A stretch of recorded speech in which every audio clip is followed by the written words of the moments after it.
Hey there, welcome back to the channel. So most people don't struggle in business because they lack ideas.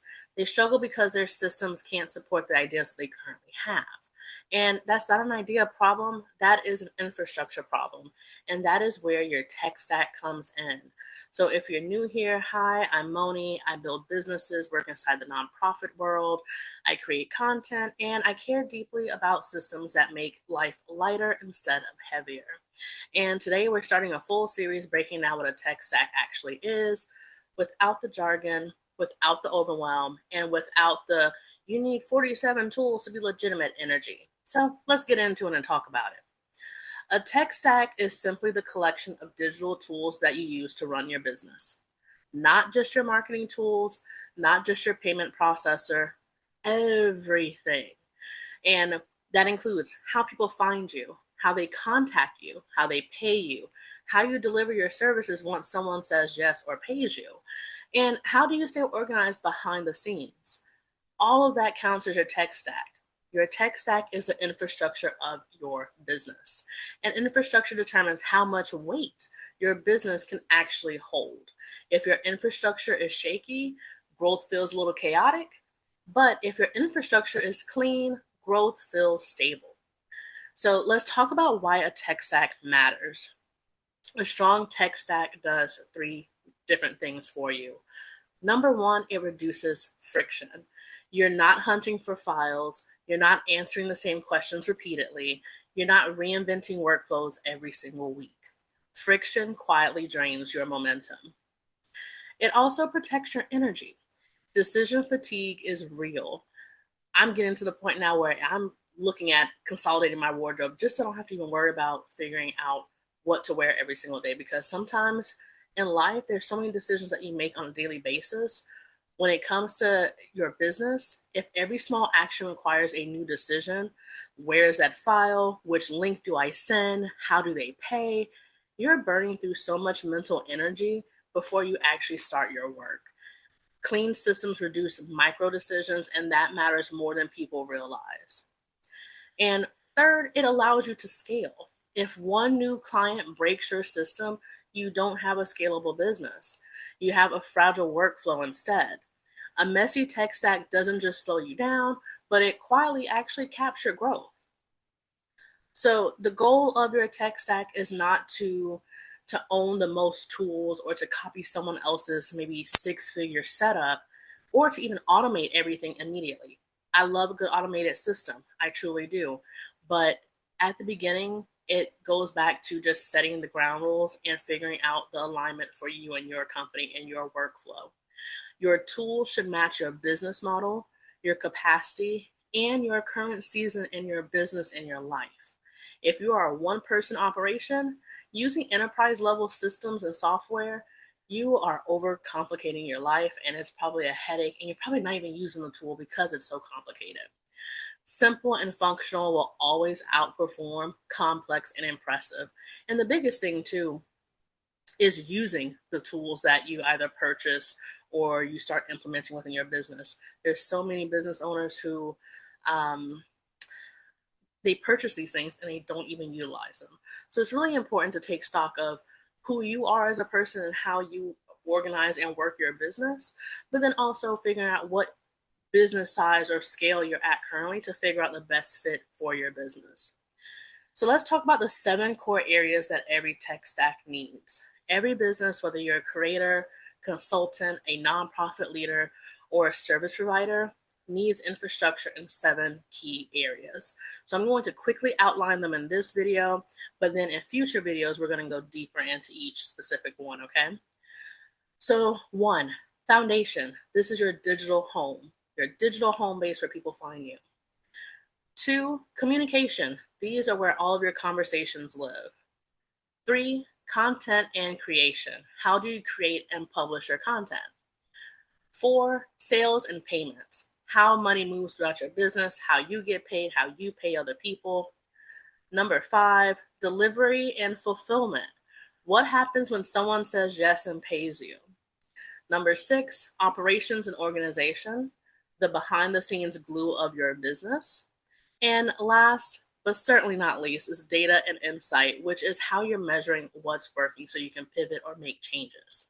If any one of these areas is weak, you will feel it in your business. Before we move on to, there is a nice little assignment or audit for you at the end of this, but before I get to that, let me talk about some common mistakes that I see all the time.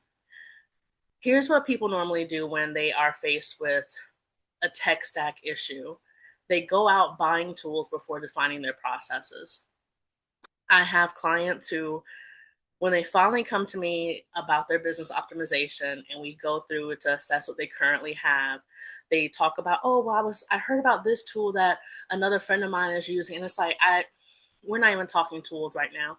We need to go through your business, figure out all your processes, map them all out.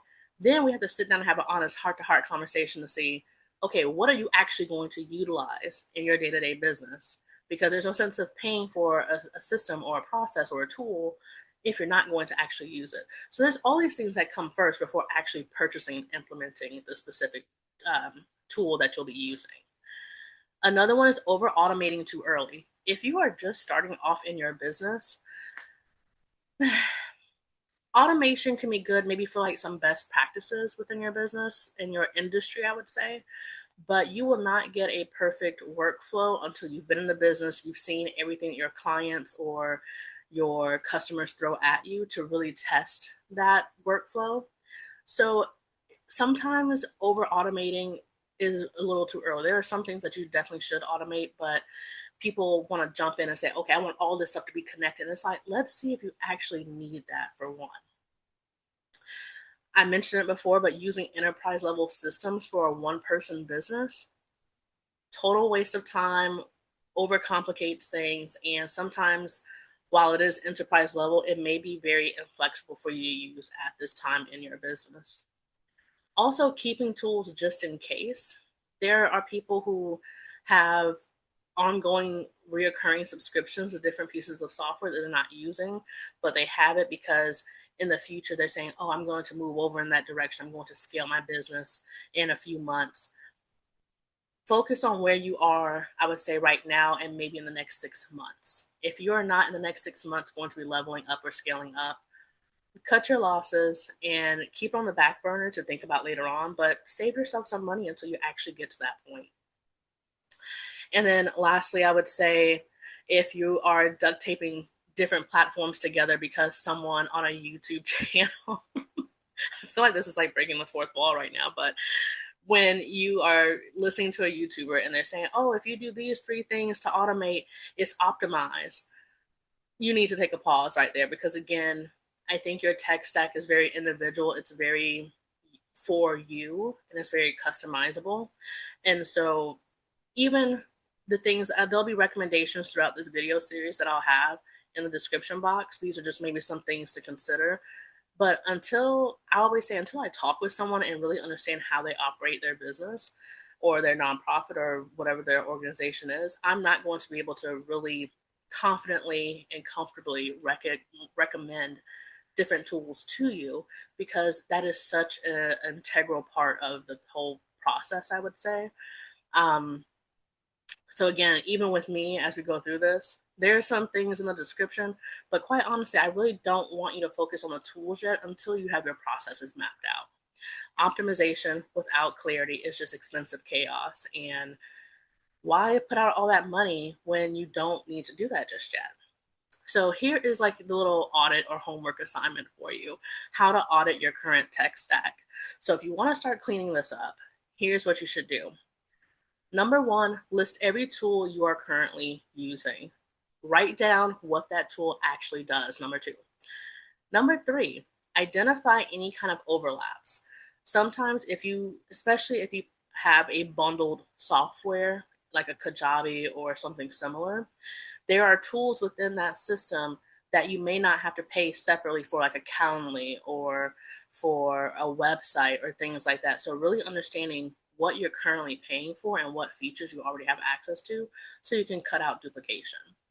And then 4, remove anything that adds stress instead of value. If there is something that you purchased and you find yourself like, I haven't used this piece of software since I bought it, let it go. it's okay to let it go. You can always resubscribe, you can always sign back up for it, but let it go. There's no point in having it right now. So I would say once you do that, ask yourself then what you can simplify, what can you delay, not cancel outright necessarily, but maybe just delay, and then what actually supports your workflow right now. Because progress comes from subtraction as much as addition does. And so if you just eliminated some of the fluff in your workflow and in your tech stack, that might be the grace in the room that you need to actually grow and scale your business. So, closing out, your tech stack is not a personality test, it's a support system. You're not meant to have 47 different things to work in your business. When your systems are clear, your thinking gets clear. When your thinking is clear, your decisions improve. And when your decisions improve, your business becomes lighter and not heavier. And in the next video, we'll be diving into the first piece of your tech stack, your digital foundation. Because if your home base is really unclear, everything else feels unstable. So that will be a good video to look forward to. But that is all I have for you today. Today's affirmation is my systems support my vision and I build infrastructure that expands with me.